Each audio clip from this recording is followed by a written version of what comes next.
Aloo meal maker gravy masala curry without masala. అవునండి, నిజమే.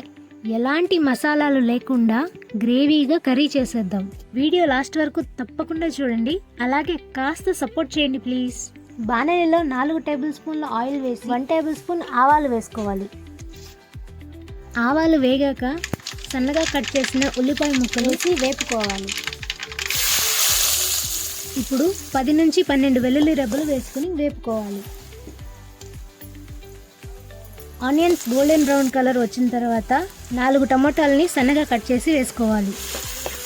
రుచికి సరిపడా ఉప్పు, 1/2 టేబుల్ స్పూన్ పసుపు వేసుకొని మగ్గించుకోవాలి.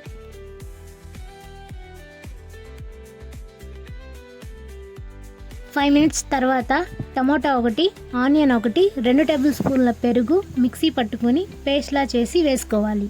ఈ మిశ్రమాన్ని కలుపుకుంటూ ఆయిల్ పైకి తేలే వరకు వేయించిన తర్వాత 1 టేబుల్ స్పూన్ కారం వేసుకొని కలుపుకోవాలి. ఇందులో వేరే ఎలాంటి ధనియాల పొడి, గరం మసాలా ఇవేమీ వేయకూడదండి. మిక్సీ పట్టుకుని వేసిన మిశ్రమమే సరిపోతుంది, గ్రేవీ వస్తుంది. ఇందులో ఒక 1/2 కిలో పొటాటోస్ని పీల్ చేసి ముక్కలుగా కట్ చేసి వేసుకోవాలి.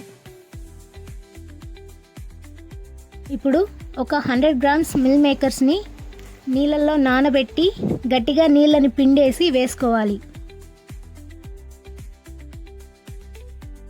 5 మినిట్స్ తర్వాత సరిపడా వాటర్ పోసుకొని మంటని లో టు మీడియం ఫ్లేమ్లో చూసుకుంటూ ఉడికించుకోవాలి.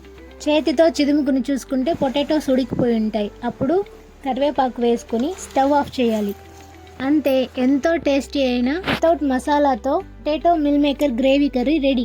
ఇంత సింపుల్గా ఉన్నా ఎలాంటి మసాలాలు వేయకపోయినా టేస్ట్ మాత్రం నెక్స్ట్ లెవెల్ ఉంటుంది. మీరు కూడా తప్పకుండా ట్రై చేయండి. టేస్ట్ ఎలా వచ్చిందో ఖచ్చితంగా కామెంట్ చేయండి. వీడియో ఎండ్ వరకు చూసినందుకు చాలా థ్యాంక్స్. మర్చిపోకుండా లైక్, షేర్, సబ్స్క్రైబ్ చేయండి ప్లీజ్.